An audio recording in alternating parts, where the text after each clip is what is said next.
இந்த டாபிக்கு எக்ஸ்பிளனேஷனே தேவையில்லை, உங்க எல்லாருக்கும் தெரிஞ்சிருக்கும். ஒஸ்ட் ரிலீசஸ் இன் ஐபிஎல் ஹிஸ்டரி அதான் பார்க்க போறோம். அதாவது ஐபிஎல் ஹிஸ்டரியில உள்ள ஒஸ்ட் ரிலீஸ் தான் பார்க்க போறோம். ஒரு பிளேயர் இருக்காங்க ஒரு டீம்ல, அவங்க நல்லா விளையாண்டுட்டு இருந்திருப்பானுங்க, அவனுங்களை வந்து தேவையில்லாம ரிலீஸ் பண்றது. அதுதான் எந்தெந்த டீம் வந்து யார் யாரை ரிலீஸ் பண்ணியிருக்கா அப்படின்றத பார்க்க போறோம். ஃபர்ஸ்ட் இந்த கேட்டகரியில ஒரு பிளேயர் இருக்கணும்னா அவங்க வந்து அந்த டீமுக்கு எதாவது கான்ட்ரிபியூட் பண்ணியிருக்கணும். அவங்க அந்த டீமுக்கு நல்லா விளையாண்டுருக்கணும், நல்லா பேட்டிங் பண்ணியிருக்கணும், நல்லா பவுலிங் போட்டிருக்கணும். அப்படி இருந்தும் ரிலீஸ் பண்ணவங்களை பற்றி மட்டும்தான் நம்ம பார்க்க போகிறோம். ஓகே, நான் வந்து இந்த சூரியகுமார் யாதவ் வந்து ஒரு காலத்தில் கேகேஆர்ல இருந்தார் ப்ரோ அப்படிம்பீங்க தெரியுமா? அதெல்லாம் கிடையாது. சூரியகுமார் யாருன்றது நமக்கு வந்து 2018-19 இருந்தா தெரிய ஆரம்பிச்சிச்சு. எனக்கு தெரியும், உங்களுக்கு தெரியாது, கேஷுவல் ஃபேன்ஸுக்கு தெரியாது. Bro Travis Head, Henry Klaasen, ஃபின்னாலன்னா ஆர்சிபியில் இருந்தாங்க ப்ரோ. எனக்கு தெரியும்டா, ஃபாரின் பிளேயர்ஸ் முக்காவாசி பேர் ஆர்சிபியில் தான் இருந்தானுங்க. எல்லாரையும் ரிலீஸ் பண்ணிட்டானுங்க அந்த முட்டா பயலுக. டிராவிஸ் ஹெட் யாருன்னே உங்களுக்கு வந்து போன வருஷம் டெஸ்ட் ஃபைனல்லையும் வேர்ல்டு கப் ஃபைனல்லையும் சூத்தடி வாங்கும் போது தான் தெரிஞ்சிச்சு டிராவிஸ் ஹெட் யாருன்னு. ஆனால் டிராவிஸ் ஹெட் ஆர்சிபியில் இருக்கும்போது எதுவும் அவ்வளோ பண்ணலை.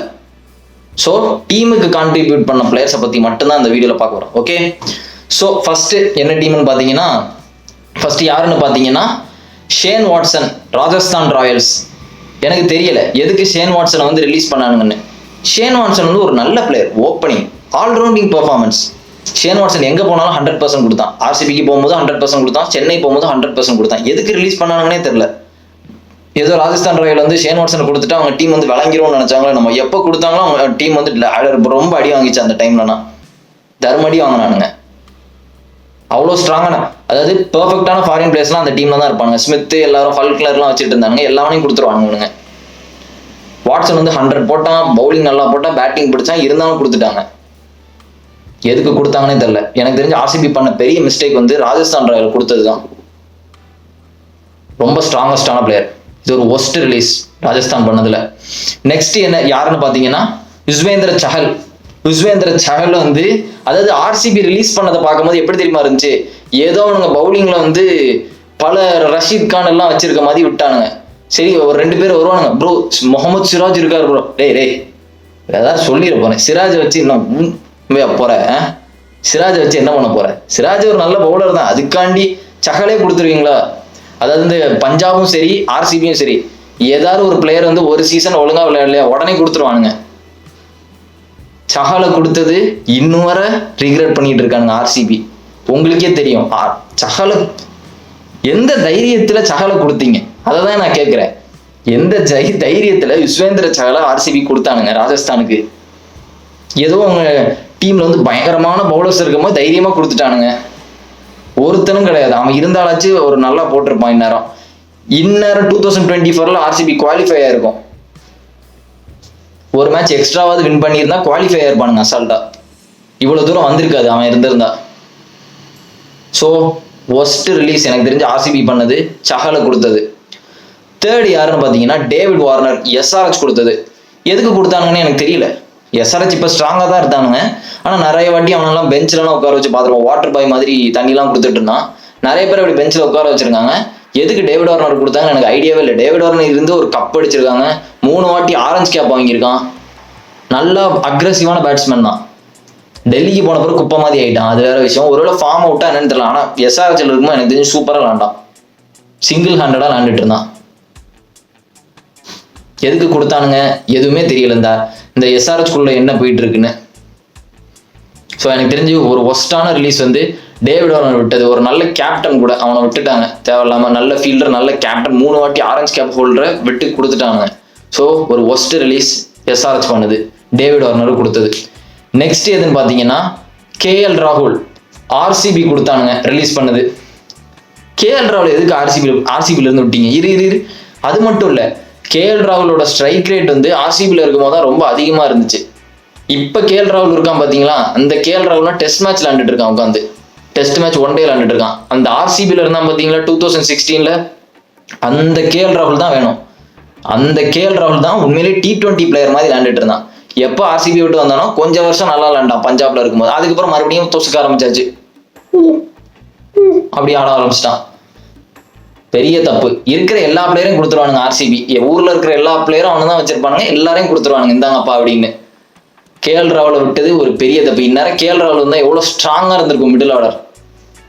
மிடில் ஆர்டர் இப்போ ஸ்ட்ராங்காக தான் இருக்கு. கொஞ்சம் வருஷத்துக்கு முன்னாடி குப்பமாய் தானே இருந்தீங்க. ஒரு 3 பிளேயர் இருப்பானுங்க, அவனுங்க அவுட் ஆயிட்டனா அவ்வளோதான், டீம் முடிஞ்சிச்சு, எல்லாம் அவுட் ஆயிடுவானுங்க வரிசையா. கேஎல் ராகுல் கொடுத்தது ஒரு பெரிய தப்பு. நெக்ஸ்ட் யாருன்னு பார்த்தீங்கன்னா ஸ்ரேயஸ் ஐயர், டெல்லி கேபிட்டல்ஸ். எனக்கு ஐடியாவே இல்லை எதுக்கு ஸ்ரேயஸ் ஐயரை கொடுத்தானுங்கன்னு. ஸ்ரேயஸ் ஐயர் எப்போ டீம் உள்ள கால் எடுத்து வச்சானோ டெல்லியில், 3 வருஷம் சரி ஸ்ட்ராங்காக இருந்த டீம். 3 வருஷம் டெல்லி அசைக்கவே முடியல, டாப்ல தான் இருந்தானுங்க, பிளே ஆஃப்லாம் வந்தானுங்க. இந்த 19, 20, 21லாம் சூப்பராக இருந்து டெல்லி. எப்போ விட்டானுங்களோ ஸ்ரேயஸ் ஐயர் 21 டெல்லியில இருந்தான் ஸ்ரேயஸ் ஐயர், எனக்கு ஞாபகம் இல்லை. சரி ஓகே, இருந்த டைம் வந்து ஆமாம் ஸ்ரேயஸ் ஐயர் இருந்தான். இருந்த டைம் வந்து கமெண்ட்ல போடுங்க, எனக்கு தெரியல 21 வந்து எந்த இயர் வந்து ஸ்ரேயஸ் ஐயர் எந்த டீம்ல இருந்தான்னு எனக்கு தெரியல, போடுங்க. ஸோ ஸ்ரேயஸ் ஐயர் வந்து எப்போ இருந்தானோ டீம் வந்து பயங்கரமா வச்சிருந்தான். அது மட்டும் இல்லை, நல்ல கேப்டன் கூட, பயங்கரமா விளாண்டான். இப்போ கொல்கட்டாவில் இருக்கிறதோட டெல்லியில் இருக்கும்போது டீம் செமையா வச்சிருந்தான். அவன் நல்ல கண்ட்ரோலா வச்சிருப்பான், நல்ல கூலான கேப்டன். அவ்வளோ சீக்கிரம் வந்து ஸ்ரேயஸ் ஐயர் டென்ஷன் ஆகட்டும். என்ன பிரஸ் கான்ஃபரன்ஸ்ல லூஸ் மாதிரி கேட்பான், புல் ஷாட் அடிக்க தெரியாதா அப்படின்னா டப்புன்னு ஒரு மாதிரி பொசிக்கிடுவான், வெடிகுண்டு மாதிரி ஆயிடுவான். மற்றபடி கேப்டன்சின்னு வரும்போது கொஞ்சம் கூலாக தான் இருந்து நான் பார்த்துருக்கேன். டீம் அசால்ட்டாக மேலே கொண்டு வருவான். அவன் உண்மையிலே ஒரு டேலண்டடான பிளேயர், பார்த்தாலே தெரியுது அவனை. எதுக்கு அவனை விட்டாங்கன்னு தான் எனக்கு தெரியல, பெரிய தப்பு. அவன் எப்போ விட்டீங்களோ அப்போ இருந்து டீமுக்குள்ள பெரிய குழப்படி வர ஆரம்பிச்சிட்டு எல்லாரும் குழம்பாய ஆரம்பிச்சிட்டாங்க, முட்டா பசங்க மாதிரி. ஸோ ஸ்ரேயஸ் ஐயர் கொடுத்தது ஒரு பெரிய மிஸ்டேக். நெக்ஸ்ட் எதுன்னு பார்த்தீங்கன்னா சிஎஸ்கே, ரவிச்சந்திரன் அஸ்வின். எதுக்குடா கொடுத்தீங்க, எதுக்கு கொடுத்தீங்கன்னு எனக்கு தெரியல. ஃபர்ஸ்ட் என்னன்னா, ஒரு சென்னை பிளேயர் கூட சிஎஸ்கேல இல்லை. சென்னை பிளேயர், ஒரு சிஎஸ்கே அவ்வளோ பெருசா இருக்கு, ஆனா அதுல ஒரு தமிழ்நாடு பிளேயர் கூட இல்லை, ஒரு சென்னை பிளேயர் கூட இல்லை. அது உண்மையிலே ஒரு ஷேம் தான். எல்லா பிளேயரும் இருக்காங்க, எல்லா ஊர்ல இருந்து, ஒரு ராஞ்சியில இருந்து ஒரு ஆள் இருக்கு, எல்லா இடத்துல இருந்து ஒரு பிளேயர் இருக்காங்க. ஆனா சென்னையில இருந்து ஒரு இருக்கிற ஒரே ஆள் இருந்தேன்னா அது அஸ்வினா தான் இருந்துச்சு. அது இப்பவும் போயிடுச்சு, அதுவும் போயிருச்சு. அஸ்வின் வந்து ரிலீஸ் பண்றதுக்கு ஒரு காரணமே இல்லை. எப்பெல்லாம் கொடுக்குறீங்களோ நல்லா பவுலிங் போட்டான், விக்கெட் எடுப்பான், எக்கனாமிக்கெல்லாம் திடீர்னு போட்டான், ஏன்னா திடீர்னு ரன்லாம் கொடுப்பான், அது எல்லாரும் கொடுக்கறது தான். பட் எதுக்கு கொடுத்தீங்கன்னு தெரியல. அதுவும் இல்லாமல் சென்னையில நடக்கிற பாதி மேட்ச் வந்து அஸ்வினுக்கு ஃபேவராக தான் இருக்கும். சென்னையில அசால்ட்டா சூப்பராக போடுவான் அஸ்வின், எல்லாருக்கும் தெரியும். அப்புறம் எதுக்கு அஸ்வினை கொடுத்தீங்க? ஸோ அது ஒரு ஒஸ்ட் ரிலீஸ் தான் எனக்கு தெரிஞ்சு சென்னை பண்ணதுல. பவுலிங் கொஞ்சம் ஸ்ட்ராங்காக இருந்திருக்கும். ஸோ நெக்ஸ்ட் யாருன்னு பார்த்தீங்கன்னா எஸ்ஆர்ஹெச், ஷிகர் தவான். எதுக்கு கொடுத்தீங்க ஷிகர் தவானை?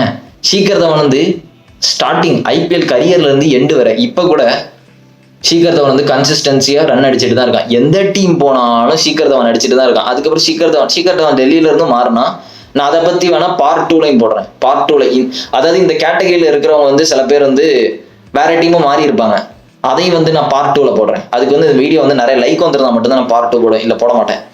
ஸோ ஷிகர் தவான் வந்து எஸ்ஆர்ஹெச்ல இருக்கும்போது நல்லா தான் கான்ட்ரிபியூட் பண்ணிட்டு இருந்தான், ஆனாலும் கொடுத்துட்டாங்க. ஷிகர் தவான் இருக்கலே பாவம், என்ன நல்லா விளையாண்டாலும் கொடுத்துட்றானுங்க, 600 ரன் அடிச்சாலும் கொடுத்துட்றானுங்க, என்ன பண்ணாலும் கொடுத்துட்றானுங்க ஷிகர் தவான். எதுக்கு அவன் ஃபேஸ் பார்த்தா உங்களுக்கு பிடிக்கலையே என்ன?